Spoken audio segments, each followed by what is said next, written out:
जब तक बिके न थे तो कोई पूछता न था, या रसूल अल्लाह तुमने खरीद कर हमें अनमोल कर दिया।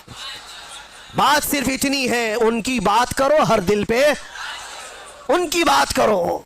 हुजूर पाक सल्लल्लाहु तआला अलैहि वसल्लम की बात। आज मैं एक बात ये भी बताऊं, अजीब बात है कि मैं आपको एक तफरीह कल्ब के लिए बता रहा हूं। अक्सर ऐसा मेरे साथ होता रहता है। मैं टैक्सी में बैठा हुआ था, मक्का मुकर्रमा की बात है, बाहर कहीं जा रहे थे। जो बैठा हुआ आदमी था, मैं तो नॉर्मल लिबास में, अक्सर सादे लिबास में, तो उन्होंने पूछा चलाते चलाते, कहा कि भाई साहब आपकी शक्ल मुफ्ती सलमान अजहरी से मिलती जुलती है। मैंने कहा कौन है वो? उन्होंने कहा नहीं जानते हो आप कहां से हो? हिंदुस्तान से हो? नहीं जानते हो आप? मैंने कहा नहीं, बताओ तो कौन है। फिर वो बताने लगा, ऐसे है वैसे है, बड़े हैं, आलिम है, वो है, तारीफ। मैंने कहा भाई वो तो भड़काऊ मौलाना तो नहीं आप बोल रहे हो, उनकी बात कर रहे हो? वो गुस्से में आ गया, तिल मिलाया, कहा तौबा करो नहीं तो टैक्सी से उतर जाओ। मैंने कहा बात क्या है? कहा कि क्यों एक आलिम की तुम तौहीन करते हो, आप क्यों ऐसा बोलते हो उनको? मैंने कहा वही ना जो जेल गए थे अभी। उन्होंने कहा हाँ गए तो थे। तो कहा फिर इसीलिए मैं डरता हूं ऐसे मौलाना लोगों से। मैंने कहा मैं डरता हूं ऐसे लोगों। तो बेचारा टैक्सी साइड में लगा दिया और कहा तुम उतर जाओ भाई।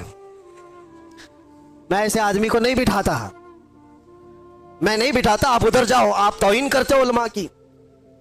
मैंने कहा चलो माफ करो, ये टॉपिक छोड़ दो, दूसरी बात करो। फिर वो यूट्यूब खोल करके दिखाने लगे, ये देखो, ये सुनो, हक बात कहा है, जालिमों ने पकड़ा है, फलां फलां सारी चीजें बयान, खामोशी से सुनते रहे। मैं ये बात क्यों कह रहा हूं आपको, कोई लतीफ़ा नहीं है, मुझे रियलाइज हुआ, एहसास हुआ। बाद में उतरने से पहले उसने कहा कि भाई एक बात मैं आपको बताता हूँ, ये मौलाना की तकरीर में सुनता हूँ, मैं हूँ अहले हदीस जमात से, लेकिन ये मौलाना बरेलवी मकतब फिक्र से है, लेकिन बात करता है मोहम्मद रसूलुल्लाह की। और यहां आकर के हम कुछ नहीं देखते, हम तो अपनी जान भी कुर्बान करते हैं। हम उतर आए, उस दिन ये एहसास हुआ, उस नाम पर अल्लाह ने इतनी ताकत रखी है, हर इंसान नाम मोहम्मद पर जमा होता है, हर मुसलमान आ जाता है। अजीजा ने गिराम वक़ार, वो एक नुक्ता ऐसा है नामूसे रिसालत का, जहां पर लोगों के जज्बात हैं, लोगों की अकीदतें हैं।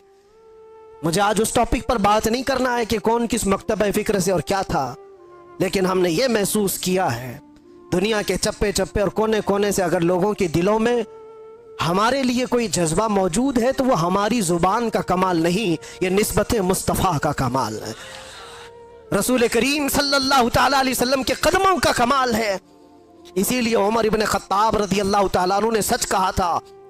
जानते हो, जब बैतुल मुक़द्दस फतह हो गया था, हज़रत उमर फारूक रज़ी अल्लाह ताला अन्हु बैतुल मुक़द्दस जा रहे थे, वहां लोग उन्हें पहचानते भी नहीं थे। अबू उबैदा बिन जर्राह एक सहाबी वहां पहले से मौजूद थे। वहां के ईसाइयों यहूदियों सबको बताया था कि अमीरुल मोमिनीन आ रहे हैं मदीने से, अमीरुल मोमिनीन आ रहे हैं मदीने से। सब लोग देखने के लिए बाहर खड़े हो गए थे, लेकिन अमीरुल मोमिनीन किस शान से आ रहे हैं? वो अपने एक गुलाम को लेकर अपने घोड़े के साथ जा रहे हैं। क्या कमाल की अदालत है उमर फारूक की, अपने गुलाम से मदीने से ही तय करके चल रहे हैं, 1 मील मैं घोड़े पर बैठूंगा तू चलेगा, और 1 मील तू बैठेगा और मैं चलूंगा। पूरा सफर आका और गुलाम ऐसे चलते रहे। कभी हजरत उमर रस्सी पकड़ कर चलते, कभी वो गुलाम रस्सी पकड़ कर चलता था। और इत्तेफाक ऐसा कि बैतुल मुक़द्दस जब करीब आया, लोग वहां इस्तकबाल के लिए खड़े हैं और घोड़े पर बैठने की बारी गुलाम की थी। गुलाम ने कहा कि हुजूर अब तो मैं उतर कर चलता हूं, आप बैठे। कहा नहीं, अदल तो अदल है, इंसाफ, तेरी बारी है, तू बैठेगा, मैं रस्सी पकड़ कर चलूंगा। रस्सी पकड़ कर चल रहे हैं और लोगों में एक नारा लगा कि अमीरुल मोमिनीन आ गए। सब दौड़ करके उस घोड़े की तरफ जा रहे हैं जो घोड़े पर सवार आ रहा है। अबू उबैदा बिन जर्राह जो सहाबी मौजूद थे, पुकार कर कहा, ऐ लोगों, सवारी पर बैठा हुआ वो नहीं है अमीरुल मोमिनीन, रस्सी पकड़कर जो आ रहा है वो है अमीरुल मोमिनीन। दुनिया ने पहली मर्तबा ये मंजर देखा होगा। कहाँ है वो लैंड क्रूजर वाले लीडर लोग, कहाँ है वो जो रसूल पाक सल्लल्लाहु ताला अलैहि वसल्लम के इन जानशीनों की मिसाल ला करके दिखा दे। इसीलिए हमारे हिंदुस्तान में ही आपको मैं क्या बताऊं, मिसाल के तौर पर मोहनदास करमचंद गांधी जी, गांधी के ये अल्फाज हैं, कहा कि मैंने तारीख पढ़ा है, अगर लोगों को सियासत करने के लिए, हुकूमत करने के लिए मैं कोई मिसाल दे सकता हूं तो वो अबू बकर और उमर की दे सकता हूं। लोगों ने इस चीज को एक्सेप्ट किया है, एहसास किया है। उन्होंने जो दुनिया के सामने मंजर पेश किए थे वो रसूलुल्लाह के गुलामों ने। सुनो, हजरत उमर फारूक रज़ी अल्लाह तआला अन्हु ने जो बात कही थी उसको मैं समेट रहा हूं। लोग जब आपको पुकार कर अमीरुल मोमिनीन कहते हुए करीब आए तो आप रो पड़े। ये वो वक्त था हजरत उमर का जब पूरा अरब जो आज है सऊदी अरब जिसको कहते हैं, ये अरब था, सिर्फ अरब था, सऊदी बाद में बना है। हिजाज और नजद दो इलाके थे और दोनों मिलाकर के अरब था। फिर यमन, फिर इराक, फिर मुल्के शाम और फिर फिलिस्तीन, फिर मिस्र, 6 बड़ी कंट्रियां जिसका कुल रकबा, कुल एरिया अगर मिलाएंगे तो तकरीबन 17 लाख स्क्वायर किलोमीटर, और बाद में है कि 36 लाख स्क्वायर किलोमीटर। हजरत उमर फारूक रज़ियल्लाहु ताला अन्हु का दौरे खिलाफत इतना फैला हुआ था, इतना फैला हुआ था, इतनी दूर तक इस्लाम का परचम लहरा रहा था। उस वक्त जब हजरत उमर फारूक बैतुल मुक़द्दस के करीब आए और लोगों ने आपको सराहना शुरू किया अमीरुल मोमिनीन कहकर, आप रो पड़े। और उसके बाद एक तारीखी जुमला उन्होंने कहा था जो हम सब का भी होना चाहिए, हम सब के लिए। आज मेरा टॉपिक यही है। हजरत उमर खड़े होकर के कहते हैं लोगों से, ऐ लोगों सुनो, आज तुम मेरे नाम के नारे लगा रहे हो, मैं अपनी हैसियत बताता हूं, मेरी हकीकत बताता हूं। मेरा नाम उमर है, मेरे बाप का नाम खत्ताब है, मैं खत्ताब का बेटा उमर हूं। बचपन में मुझसे 2 बकरियां नहीं संभाली जाती थी, मेरे बाप मुझे बकरियां चराने के लिए भेजते थे तो बकरियां इधर से उधर हो जाती, और जब बकरियां मुझसे नहीं संभलती तो रोज मैं अपने बाप के घोंसे खाता था, रोज मुझे मार पड़ती थी मेरे बाप से, बकरियां मुझसे नहीं संभलती थी। और आज तुम देख रहे हो 36 लाख स्क्वायर किलोमीटर का पूरा रकबा उमर तन्हा उसकी निगरानी करता है। और ऐसी निगरानी मदीने में बैठे हुए उमर फारूक है। मुल्क शाम का एक वाकया मैं आपको बता रहा हूं। मुल्क शाम मदीने से हजारों किलोमीटर दूर, मुल्क शाम में बैठी हुई एक खातून रात को अपनी बेटी से कहती है, दूध में पानी मिला करके बेचो तो थोड़ा ज्यादा हो जाएगा। बेटी कहती है, अम्मा उमर इब्ने खत्ताब का दौर है। कहां है? मदीने में बैठे हुए, और लोगों के अंदर अदल और इंसाफ करने की चाह हजारों मील दूर पर भी है।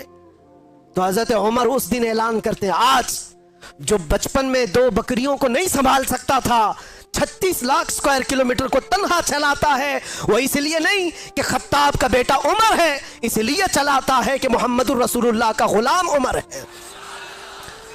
उनके जो हम गुलाम थे, खल्क के पेशवा रहे।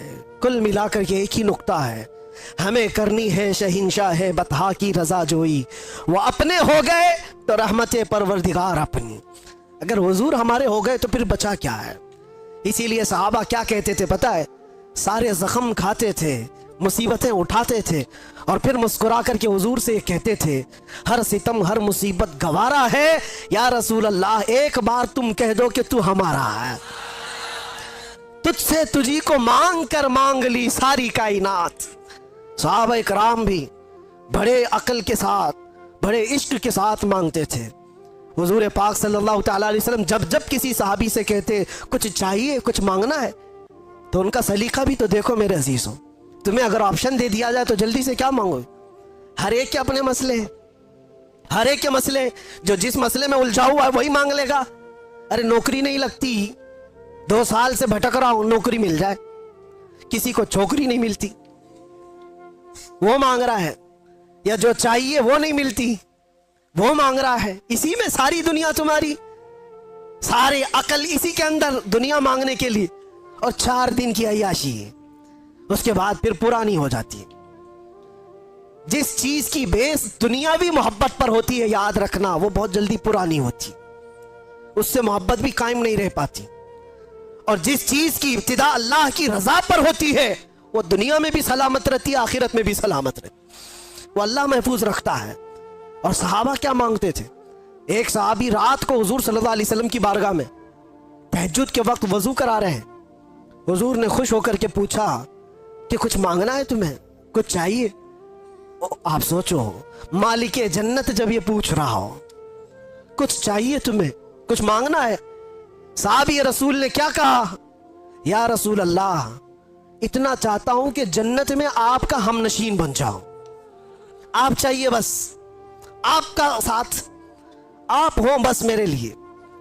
حضور نے فرمایا وضو کرتے ہوئے, اب غیر ذالک, اس کے علاوہ بھی کچھ اور چاہیے؟ یہ کون کہتا ہے جو پہلا دے چکا ہو تبھی دوسرا پوچھتا ہے؟ مرشد گرامی حضور تاج الشریعہ رحمت اللہ علیہ نے اسی لیے فرمایا, نبی مختار کل ہیں, جسے جو چاہے بھری جنت ہبا کر دیں. نبی مختار کل ہیں, جسے جو چاہے عطا کر. ارے وہ رسول پاک صلی اللہ تعالی علیہ وسلم کی بارگاہ میں سچ کہا ہے میرے مرشد نے, وہ دم میں جو چاہے جسے چاہے فرما روا کرتے ہیں. حضور پاک صلی اللہ تعالی علیہ وسلم کی بارگاہ کے متعلق یہ کہا. سنو, حضور نے دوسری بار کہا کچھ اور چاہیے. اس صحابی نے اب یہ سوچنا تھا کہ ایک چیز تو مانگا اور حضور نے دیا ہوگا, اب دوسرا بھی کچھ مانگ لوں, دوسرا کچھ اور, ماں باپ, رشتہ دار, بیوی, بچے, ان کے لیے بھی کچھ مانگ لوں. نہیں, وہ صحابی ہیں, انہوں نے کہا یا رسول اللہ, دوسری بار آپ آپشن دے رہے, پھر میں یہ چاہتا ہوں کہ جنت میں آپ کا ساتھ چاہیے. حضور نے فرمایا اب غیر ذالک, اس کے علاوہ اور بھی کچھ چاہیے؟ یہاں دینے پر وہ نبی مختار اپنی جھولیاں پھیلائے ہوئے ہیں, لب واہ ہیں, آنکھیں ہیں بند, پھیلی ہیں جھولیاں, کتنے مزے کی بھیک تیرے پاک در کی ہے, مانگیں گے مانگے جائیں گے, منہ مانگی پائیں گے, سرکار میں نہ لا ہے نہ حاجت اگر کی ہے. شعر سمجھ میں آیا؟ یہ اعلیٰ حضرت کا شعر ہے, مانگیں گے مانگے جائیں گے, منہ مانگی پائیں گے, جتنا مانگو گے سب پاؤ گے, سرکار میں نہ لا ہے نہ حاجت اگر کی ہے. اس کا مطلب کیا ہے؟ لا کا مطلب عربی میں نہیں, نہیں, میں نہیں دوں گا, اس کو کیا کہتے؟ لا. لا حضور کی عادت ہے ہی نہیں لا کہنا, کبھی حضور لا نہیں کہتے, نہیں دوں گا, یہ نہیں دوں گا. اور اگر, اعلیٰ حضرت بھی کیسے عشق رکھتے تھے, یہاں حضور کی بارگاہ میں لا تو نہیں کہا جاتا, اور یہ بھی نہیں کہا جاتا اگر تو کہے گا یہ تو دوں گا, اگر تو ایسا بنے گا تو دوں گا. حضور اگر پہ دیتے ہی نہیں, وہاں جو آیا جس طرح مانگا بھر بھر جھولی دے دی گئی. میرے کریم سے گر قطرہ کسی نے مانگا, دریا بہا دیے ہیں, دربے بہا دیے ہیں, مانگیں گے مانگے جائیں گے, منہ مانگی پائیں گے, سرکار میں نہ لا ہے نہ حاجت اگر کی ہے. اب سوچو, وہ صحابی کو تیسرا آپشن ملا ہے, اب بھی تو کچھ اور مانگ سکتے تھے. تیسری بار اس صحابی نے کہا یا رسول اللہ, مرافقتک فی الجنہ, جنت میں آپ کا ساتھ چاہیے. کیونکہ وہ صحابی جانتے ہیں تجھ سے تجھی کو مانگ کر مانگ لی ساری کائنات. اگر حضور کو مانگ لیا ہے, حضور کا ساتھ مانگ لیا, تو ساری چیزیں تو اللہ یوں ہی دے دے گا, صدقے میں سب آ جائیں گی. یہ مانگنا وہ مانگنا فلاں مانگنا کیا ضرورت ہے؟ نبی جب کسی کا ہو جائے تو پھر کائنات اس کی ہے, نبی مختار کل ہے. صحابہ نے یہ سلیقہ دکھایا ہمیں, وہ حضور کا ساتھ مانگتے تھے. اسی لیے تو حضرت عمر بھی کس بات پر فخر کرتے تھے پتہ ہے؟ نبی پاک صلی اللہ علیہ وسلم نے ایک مجلس میں قبر کے حالات سنائے کہ جب کسی کو دفن کر کے چلے جاتے تو 2 فرشتے آتے, منکر نکیر, نیلی آنکھوں والے, کالے چہرے والے, جھنجھوڑ کر سوال کرتے تیرا رب کون ہے, تیرا دین کیا ہے, اور حضور کو دکھا کر پوچھتے ان کے بارے میں کیا کہتا تھا. تو وہ بہت سخت وقت ہوگا, منکر نکیر جب سوال کر رہے ہوں گے, بہت سارے تو ٹائم فش ہو جائیں گے. ہاں یہ بات یاد رکھو, سوالات آج سب کو پتہ ہے, قبر میں جانے کے بعد بھول بھی جائیں گے. वही याद रखेगा जिस पर मेरे मौला का फजल होगा। हाँ, मैं हमेशा ये बात कहता हूँ, अपोजिशन वाले भूल जाओगे। हाँ, दो चीजों में तो बोल सकते हो, दो चीजों में तो बोल सकते हो। तुम्हारा रब कौन है? अल्लाह, वो भी बोलेंगे, हम भी बोलेंगे। तुम्हारा दीन क्या है? फख्र से बोलेंगे मेरा दीन इस्लाम है। जब हुजूर को दिखाकर पूछेंगे, और फरिश्ते भी सवाल का देखो वहां पर एकदम टाइप ही बदल गया है, अंदाज बदल गया है। दो सवालों में तो फरिश्ते पूछ रहे हैं तेरा रब कौन है, कौन था नहीं पूछा। क्या पूछा? कौन है? तो कहते मेरा रब अल्लाह है। फिर दूसरा भी फरिश्तों ने यही पूछा तेरा दीन क्या था, नहीं तेरा दीन क्या था नहीं पूछा, तेरा दीन क्या है, तो बोलता है मेरा दीन इस्लाम है। लेकिन तीसरे पे आकर फरिश्ते बदल देते हैं। मा कुन्त तक़ूलु फी हक़्क़ि हाज़ा रजुल, हुजूर को दिखाकर पूछते हैं ये कौन है, नहीं इनके बारे में क्या कहता था। बदल गया सवाल। अगर फरिश्ते वहां भी ये पूछते ये कौन है, तो सब बोलते हैं अब तो देखना है क्या यहां पर कोई मजाल है कि इनकार करे, अब तो फंसा है, बोलेगा हर कोई बोलेगा। लेकिन फरिश्ते वो नहीं पूछ रहे ये कौन है, बल्कि ये पूछते इनके बारे में क्या कहता था। यही कहेगा कि इनको पीठ पीछे का इल्म नहीं था, यही कहेगा जो आज चीमी गोइयां करता रहता है, दलीलें कहाँ है, वो कहाँ है, ये कहाँ है। मेरे अजीजों, इसीलिए दामन थाम लो आला हजरत का। कब्र के सवालात भी पक्के तुम्हारी गुट्ठी में पिला करके गया बरेली का आशिक। जब फरिश्ते ये पूछेंगे क्या कहता था, तुम्हारे पास इतने अल्फाज हैं, क्या क्या नहीं कहोगे। मैं तो ये कहता था सरवर कहूं कि मालिक मौला कहूं तुझे, बागे खलील का अल्लाह रे तेरे जिसमें मुनव्वर की ताबिशें, ऐ जाने जा में जाने। और इतना ही नहीं कहते थे फरिश्तों, सुनो और हम क्या कहते थे, सबसे आला वो औला, सबसे बाला वो वाला। हाँ, बुझ गई जिसके आगे सभी मशाले, शम्मा वो लेकर आया। फरिश्तों रुको, हम ये भी कहते थे इनके बारे में, जमीन व जमा तुम्हारे, मकीन व मकान, चुनी नो चुना, बने दो जहां। अरे हम तो इनके बारे में ये भी कहते थे दहन में जुबान, बदन में है जान। हम आए यहाँ और उठे भी वहां, लब्बैक या रसूल अल्लाह। ये सदका है बरेली वाले इश्क का। मेरे अजीजों, यहाँ ये जो सवालात का जो सेशन चला, अब सुनो हुजूर पाक, मैं जो बात कह रहा था उसको कंप्लीट कर देता हूँ। हजरत उमर फारूक रज़ियल्लाहु ताला अन्हु से हुजूर ने फरमाया तुम क्या कहोगे उमर, जब फरिश्ते सवाल करेंगे तुम क्या जवाब दोगे? ये बड़ा अहम सवाल है ना। हजरत उमर कहते हैं ये तो बड़ा सख्त मसला होगा, 3 सवालों का जवाब देना। लेकिन वो पूछते हैं या रसूल अल्लाह, पहले आप मुझे ये बताएं कि आज जो मैं आपसे मोहब्बत करता हूं, मेरे मरने के बाद कब्र में भी ये मोहब्बत सलामत रहेगी? कैसा सवाल है। हजरत उमर ने हुजूर से पूछा, मेरे आका ने फरमाया हाँ उमर, दुनिया वालों की मोहब्बत मौत तक खत्म हो जाती है, मुझसे जो मोहब्बत करता है वो हश्र तक भी बाकी रहती है।